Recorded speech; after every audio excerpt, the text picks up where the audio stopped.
November 8, 2024. Donald Trump was elected President of the United States on Tuesday, completing a stunning reversal of his defeat by Joe Biden in 2020. His victory is especially remarkable given the obstacles he had to overcome to succeed. The open hostility of the mainstream media in the U.S., which included the persistent promotion of the fake Russiagate story against him. 2 impeachments, a felony conviction, and 3 pending federal and state indictments.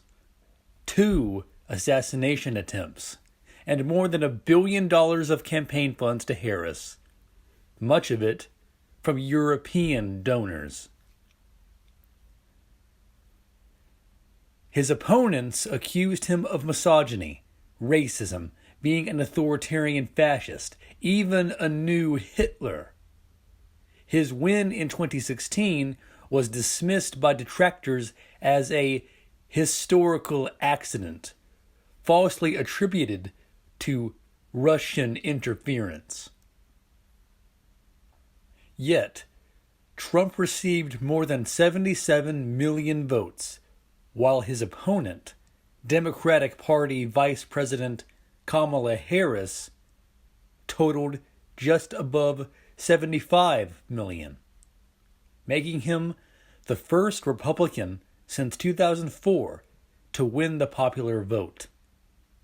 Needing 270 electoral votes to win, Trump secured 312. In addition, the Republicans won a majority in the U.S. Senate and held on to the House of Representatives. More than just a comeback, this was a crushing defeat for the Democrats and a fundamental realignment in U.S. politics. The vote highlights a decisive rejection of the trend of mainstream politics, reflecting the anger of millions of voters in most demographic categories against the narratives spun by the establishment.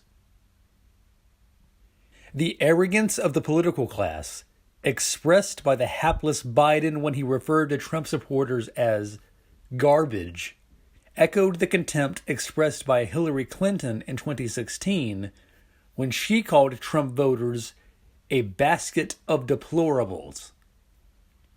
These 2 comments encapsulate the detached elitism of the Democratic establishment towards the party's former working class base, which had existed during, for example, the Franklin D. Roosevelt and John Kennedy administrations. But since then, the party leadership has abandoned that tradition, aligning itself instead with the post-Cold War neoliberal war hawks of the pre-Trump Republican Party. The vote on Tuesday was an expression of contempt for the party's embrace of utopian imperial geopolitics, anti-growth globalization, and identity politics as the pillars of their hypocritical liberal democratic rules-based order, and was reflected in higher vote totals than usual for a Republican among Black American voters.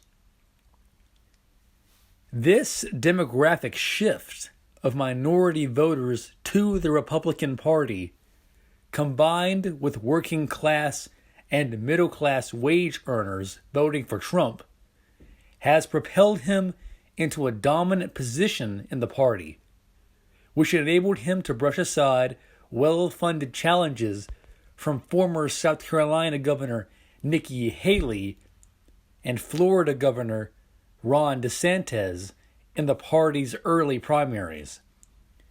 The shift of many former traditional Democratic voters to the Republican Party is part of the same realignment which has weakened the Democrats. In early 2016, While the media was having fun ridiculing his campaign as unserious, Trump demolished both the Bush networks in the party and the traditional fiscal conservatives. His ascendance enabled him to remove two Republican House speakers, Paul Ryan in 2018 and Kevin McCarthy, ousted in October 2023, and diminish the role of Senate fixer Mitch McConnell. What pundits dismissed as Trump's trolling his opponents, often done in late-night tweets, endeared him to voters who felt ignored and victimized by the establishment. Trump turned their resentment into a weapon. The heavier the fire against him from self-promoting elites, the more he was accepted by the downtrodden as their champion. And while his opponents described his trolling of Hillary and Harris as misogyny, his supporters took pride in his toughness. The shocked post-mortems offered so far by the authors of this disaster show a stubborn refusal to face reality. Living comfortably inside their fantasy-ridden bubble, Democratic strategists ignored polls which showed that 70% of voters said the country is moving in the wrong direction. Instead, they insisted that voters facing a declining standard of living and uncertainty over providing housing, food, and medical care for their families succumbed to what an editor in the Washington Post on November 7 described as grievance politics, allowing the Trump campaign to link economic concerns to a grab bag of other right-wing hobby horses. Presumably, this grab bag included the Trump campaign putting a spotlight on the failure of the Biden-Harris administration to address the immigration crisis and inflated energy costs. Further, the diversion of hundreds of billions of dollars and resources to faraway lands in Ukraine and Southwest Asia, at a time when funds were depleted for emergency relief to victims of Hurricane Helen, evoked anger at the tone deafness of the Biden-Harris regime. While the Washington Post acknowledged that the cabal of elites was a major factor in the protest vote for Trump, an op-ed in the New York Times noted correctly that the Democrats were offering a litany of explanations which fit neatly into their preconceived notions. Such self-delusion was effectively ridiculed in a column by journalist Matt Taibbi, with the headline capturing the absurdity of such phony self-criticism. Giant electoral asteroid strikes America's intellectual class, which fails to notice. Such self-delusion was typical of the Democrats in recent years, as the party has functioned as though it could ignore the concerns of its constituents. The roots of Russiagate can be found in the manipulation of the nomination process in 2016, when the Democratic National Committee violated party rules to prevent Bernie Sanders from defeating Hillary Clinton. Then concocted the story of Russian collusion to defeat Trump, aided by the Obama National Security Team colluding with British intelligence. It continued this in 2020, when Biden's opponents, including Kamala Harris, were pressured to step aside to give the nomination to Biden. The exclusion of Robert F. Kennedy Jr. from the Democratic primaries in 2020, despite his familial connection, as both his uncle, President John Kennedy, and father, Robert Kennedy Sr., are revered Democrats in the Roosevelt tradition, followed by concerted efforts to keep his independent candidacy from qualifying to appear on Election Day ballots, exposed the undemocratic nature of a party which accused Trump of being a threat to democracy. RFK Jr. subsequently endorsed Trump, as did former Democratic presidential candidate and Congresswoman Tulsi Gabbard, a fact which exemplifies the Democratic Party's abandonment of its principles. Such actions were in the tradition of suppression of debate within the party, which characterized decades of Democratic Party attacks, in league with the FBI on the Democratic Party campaigns for president by Lyndon LaRouche.